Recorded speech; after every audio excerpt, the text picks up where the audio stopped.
Sahabat Obatin, dalam video sebelumnya saya sudah bahas tentang unsur hara pertama yaitu nitrogen. Masih ingat belum apa fungsinya dan apa yang terjadi jika tanaman kita mengalami kekurangan atau kelebihan nitrogen? Pada video ini saya akan bahas unsur hara makro yang ketiga sahabat Obatin semuanya, yang merupakan penyusun kehidupan dari tanaman kita, yaitu adalah fosfor. Pada bagian pertama, saya ingin mengenalkan kepada Anda apa itu fosfor dan fungsinya ya, sahabat Obatin semuanya. Dan yang kedua, saya akan bahas apa saja gejala jika tanaman kita mengalami kekurangan unsur hara fosfor. Dan pembahasan terakhir adalah saya akan berikan pengetahuan tentang pupuk fosfor yang beredar di pasaran.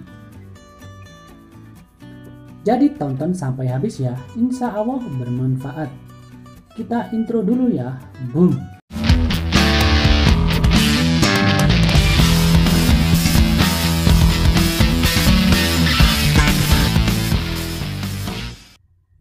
Sebelum itu, bagi yang belum subscribe, ayo subscribe dulu dan juga aktifkan tombol loncengnya. Karena jika ada video baru, Anda langsung dapat notifikasi atau pemberitahuan di handphone Anda. Sahabat Obatin, kebutuhan tanaman akan unsur hara fosfor untuk tumbuh kembang tanaman sangatlah penting. Petani harus bisa mencukupi kebutuhan akan unsur hara ini ya sahabat Obatin semuanya, agar tanaman budidaya Anda dapat tumbuh dengan subur dan memberikan hasil yang maksimal. Unsur fosfor diperlukan dalam jumlah yang sedikit ya sahabat Obatin semuanya, daripada unsur hara kalium dan nitrogen. Meskipun begitu, fosfor pada dasarnya tidak mudah terlarut dalam air dan cenderung memiliki pergerakan yang lambat di tanah sahabat Obatin semuanya. Tetapi meskipun begitu, fosfor merupakan kunci kehidupan dari pertanian yang tidak bisa dilewatkan peranannya sahabat Obatin semuanya. Dan menurut beberapa sumber yang saya pelajari, unsur fosfor sangat berguna bagi tanaman karena berperan penting dalam: pertama, pembentukan albumin. Albumin adalah salah satu protein ya sahabat Obatin semuanya yang berperan dalam tubuh makhluk hidup. Peran kedua dari fosfor yaitu berperan dalam pembelahan sel untuk daun, buah, dan biji, serta untuk pembentukan bunga. Kemudian ketiga, unsur fosfor ini juga berfungsi untuk merangsang perkembangan akar sahabat Obatin semuanya, memperkuat batang, mempercepat pematangan buah, memperbaiki kualitas tanaman, serta meningkatkan ketahanan tanaman terhadap penyakit. Kemudian saya akan jelaskan tentang karakteristik dari unsur fosfor ya sahabat Obatin semuanya. Beberapa karakteristik dari fosfor yakni fosfor bergerak lambat dalam tanah. Tanaman menyerap fosfor dalam tanah ya sahabat Obatin semuanya dengan jumlah yang lebih sedikit dibanding dengan nitrogen dan kalium. Fosfor lebih banyak berada dalam bentuk anorganik dibandingkan dengan organik. Dan terakhir, ini yang perlu kita baris bawahi sahabat Obatin semuanya, bahwa di dalam tanah kandungan fosfor total bisa tinggi tetapi hanya sedikit yang bisa tersedia bagi tanaman.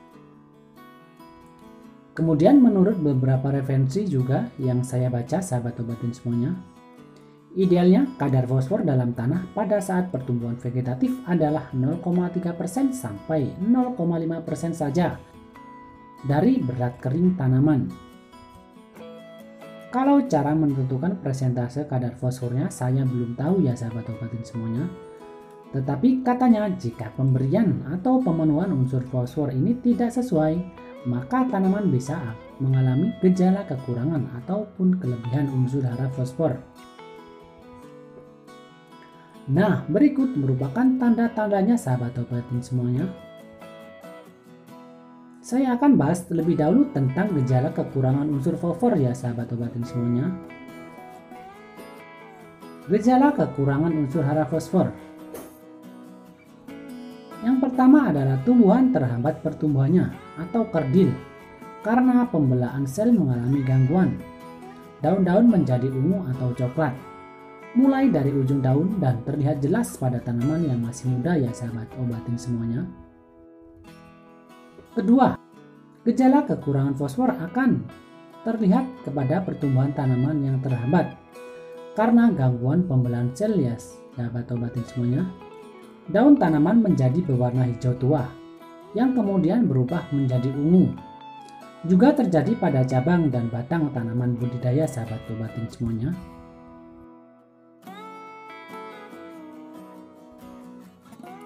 Dan gejala yang umum adalah terhambatnya pertumbuhan tanaman kerdil serta perakaran miskin dan produksinya merosot.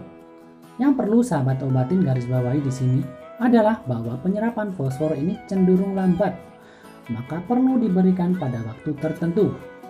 Makanya kebanyakan orang melakukan pemberian pupuk fosfor ini pada saat pengolahan tanah. Dan ini yang sahabat obatin perlu pahami, bahwa fosfor selain lambat juga penyerapannya juga rentan terhadap pH tanah yang rendah. Ketika pH tanah di bawah 6, maka unsur hara ini akan terserap oleh tanaman dalam jumlah yang sangat sedikit. Dan celakanya ketika pH tanah Anda berada pada pH di bawah 5,5 atau ke bawah lagi sahabat obatin semuanya, maka unsur ini tidak akan bisa diserap oleh tanaman sedikit pun. Makanya sahabat obatin perlu memastikan bahwa pH tanah Anda harus di atas 6. Untuk ilmu tentang pengaruh pH tanah pada pertumbuhan tanaman ya sahabat obatin semuanya, saya juga sudah jelaskan pada video yang ini, silakan Anda tonton. Dan ilmu cara menaikkan pH tanah yang Anda inginkan sudah saya jelaskan pada video ini sahabat obatin, silakan tonton juga. Kemudian untuk penentuan kadar fosfor pada tanah ya sahabat obatin semuanya, dapat dilakukan dengan penggunaan sebuah alat yang disebut dengan PUTS, sama seperti penentuan kadar nitrogen. Kemudian pembahasan ini adalah pembahasan pupuk fosfor yang beredar di pasaran. Apa saja? Pertama adalah SP36 yang mengandung 36% fosfor dalam bentuk P2O5. Pupuk ini terbuat dari fosfat alam dan sulfat ya sahabat obatin semuanya, yang berbentuk butiran dan berwarna abu-abu. Sifatnya agak sulit dalam air. Sifatnya agak sulit larut dalam air dan bereaksi lambat, sehingga selalu digunakan pada pupuk dasar sahabat obatin semuanya. Pupuk ini dulu masuk dalam daftar pupuk yang disubsidi pemerintah. Tetapi sekarang untuk subsidinya sudah dicabut oleh pemerintah. Yang kedua adalah pupuk TSP. Mengandung 46% fosfor dalam bentuk P2O5. Sekilas pupuk ini terlihat sama dengan SP36. Tetapi perbedaannya, pupuk TSP memiliki sifat mudah larut dalam air, sehingga cenderung lebih cepat penyerapannya sahabat obatin semuanya dibandingkan dengan SP36. Meskipun dari segi komposisi, TSP memiliki komposisi lebih besar daripada SP36, tetapi biasanya TSP memiliki harga yang cenderung lebih tinggi sahabat obatin semuanya. Untuk itu silakan pertimbangkan apakah Anda mau beli TSP ataupun SP36. Ketiga adalah SP18. SP18 mengandung 18% fosfor dalam bentuk P2O5, dan biasanya ada juga tambahan unsur hara mikro lainnya sahabat obatin semuanya. Nah, boleh saja Anda menggunakan SP18 ini sahabat obatin semuanya. Yang penting Anda sudah perhitungkan jika memang ternyata harganya kurang lebih sama ya sahabat obatin semuanya. Misalnya antara TSP dan SP36. Silakan beli yang unsur haranya lebih tinggi ya sahabat obatin semuanya. Dan yang keempat adalah amonium fosfat, yang terdiri dari pertama monoamonium fosfat atau MAP dan diamonium fosfat atau DAP. Yang keduanya termasuk kategori pupuk majemuk, mudah larut dalam air dan umumnya digunakan untuk perangsang pertumbuhan awal tanaman. Monoamonium fosfat atau MAP sahabat obatin semuanya memiliki kandungan nitrogen sebesar 16%. dan fosfor sebanyak 60%. Dan pupuk ini cocok banget diaplikasikan bagi petani yang ingin reaksinya cepat. Karena jenis ini dapat larut dalam air sehingga pengaplikasinya bisa juga melalui daun ya sahabat obatin semuanya. Dengan dosis rekomendasi kami sahabat obatin semuanya 0,5 sampai 5 gram per liter air. Dan kalau misalnya Anda mau sistem kocor, Anda bisa kocor dengan 4 sampai 10 kg per 200 liter air ya sahabat obatin semuanya. Dan di amonium fosfat atau DAP memiliki kandungan nitrogen sebesar 18% dan fosfor sebesar 46% sahabat obatin semuanya. Pupuk jenis ini juga cocok diaplikasikan untuk respon cepat karena sama-sama mudah larut dalam air. Dan kedua jenis ini silakan pilih MAP ataupun DAP sahabat obatin semuanya, tetapi sesuaikan dengan anggaran Anda. Silahkan Anda perhitungkan dan bandingkan mana kira-kira yang lebih layak.